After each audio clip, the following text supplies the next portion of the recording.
আসসালামু আলাইকুম সবাইকে, welcome to fish farming BD.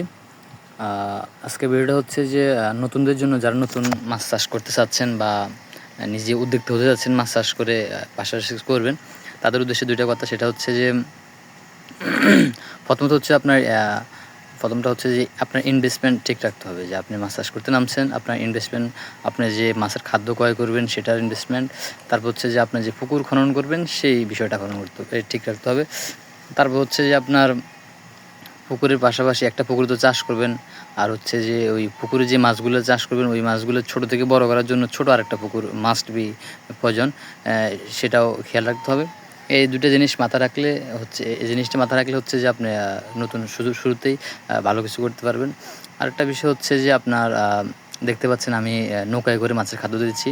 এই বিষয়টা হচ্ছে যে সকল মাছ যেন খাদ্য সমানভাবে পায়, এই জন্য নৌকাত করে দেওয়া হচ্ছে।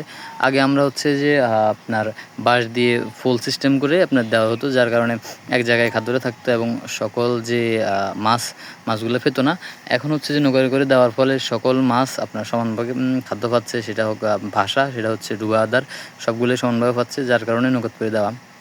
তো এই দুটো কথাই বলবো আমি, জাস্ট যে যারা নতুন মাছ চাষি তারা আপনার নৌকায় করে খাদ্য দেওয়ার চেষ্টা করবেন। আর হচ্ছে যে আপনার ইনভেস্টমেন্ট, যে দুটো পুকুর, একটা পুকুরে চাষ করবেন আর একটা পুকুরে ছোটো থেকে বড় করার জন্য মাছ চাষ, এই জিনিসটা খেয়াল রাখবেন। সবাই ভালো থাকবেন, খুদা হাফেজ, দোয়া করবেন। আসসালামু আলাইকুম।